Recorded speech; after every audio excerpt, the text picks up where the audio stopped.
প্রথম ওয়ানডের দাপুটে জয়ে এক ম্যাচ হাতে রেখেই সিরিজ নিজেদের করে নেওয়ার স্বপ্ন দেখছে বাংলাদেশ।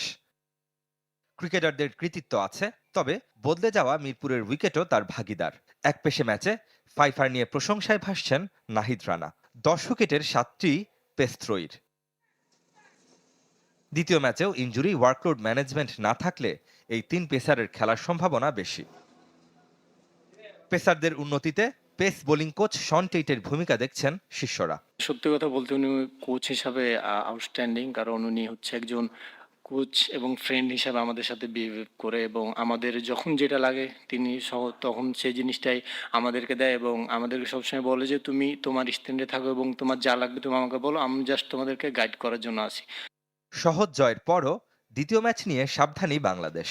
অতি আত্মবিশ্বাসের সুযোগ দেখছেন না নাহিদ রানা। নেক্সট ম্যাচ তারা হয়তো ওদের স্কিল কিংবা ওরা যে জায়গাগুলো ভুল করছে ওরা নেক্সট টাইম শুধরে আরো স্ট্রং হয়ে কামব্যাক করার চেষ্টা করবো। আমরা চেষ্টা করবো কেমনে আরো আমাদের যে ভালো জিনিসটা, এই জিনিসটা লং টাইম কেমনে আরো কন্টিনিউ করবো। ছোট টার্গেটে ব্যাটারদের পরখ করার সুযোগ পায়নি টিম ম্যানেজমেন্ট। আর 4 ক্রিকেটারের অভিষেক ঘটিয়েও ব্যাটিংয়ের ব্যর্থ পাকিস্তান। দায়িত্ব নেয়ার আহ্বান কোচ মাইক হেসানের। এমন নয় যে দলের সবাই জুনিয়র, সিনিয়ররাও ঠিকমতো দায়িত্ব নিতে পারেননি। ব্যাটারদের দুর্বলতাগুলো দৃশ্যমান ছিল।